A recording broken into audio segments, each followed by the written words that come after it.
Earlier this week, when the Commanders settled the lawsuit that D.C. had filed over the allegations that security deposits from season ticket holders were retained and not given back, and they put unreasonable barriers in place for people to try to get the money, once that went away, we began suggesting that this means a sale's coming. This was kind of the last impediment. This is Daniel Snyder acting out of character in not taking on a legal fight so he can act out of character and finally sell his team.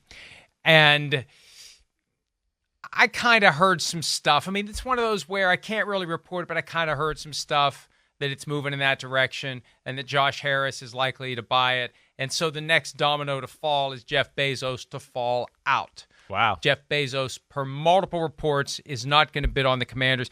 I thought maybe he was allowing others to set a floor of $6 billion. He'd swoop in at maybe $6.25, get the team. Because if he had been there from the get-go, Chris, none of these other bids are coming. Right. If you know Jeff Bezos is at the party, you're not going to bother showing up with a bag of cash. He's got enough to outbid you.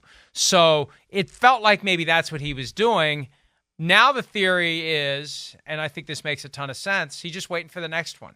Waiting for the Seahawks. Seahawks will be sold by Jody Allen. That's the next team. Administering the estate. Yeah. I think May of 24, they're going to be sold. At some point then or thereafter, because at that point, under their stadium deal, 10% of the proceeds won't have to go to the state of Washington. The team is sold before May of 24. 10%, 10 cents on every dollar of the sale of that team goes to the state of Washington. So you wait. You wait until May 24. And that's when Bezos can buy that, because we had never really thought about this. If I'm going to buy an NFL team, am I going to buy a team that has a horrible stadium, a horrible brand, just a horrible vibe that I have to resurrect? Yes, I'm going to be greeted as the conquering hero, but then I have a crap team that I have to resurrect.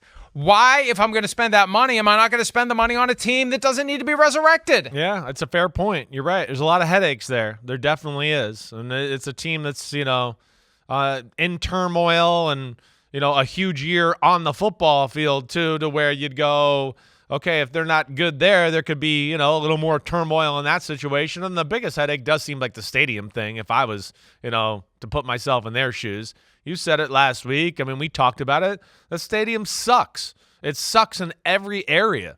I mean, it really does. Like whether you're there physically, the inside, the guts of it, or where it is, geographically, it all stinks.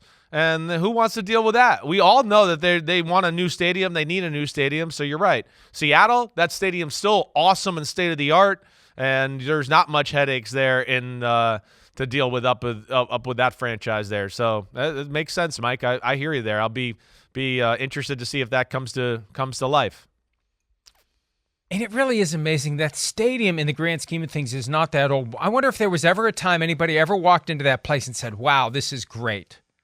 I mean, I was Unless there somebody early who never on. walked into a stadium before in their life. No, I was there early on in its early stages, right? I played in, I believe, the first game in that stadium that had, when they added like the extra seats and it became like the biggest stadium in football. Do you remember that, Mike? In 2003, yes. It was like, there was like 85,000 people on opening day, right? So it was like, oh, wow, there's a lot of people in here.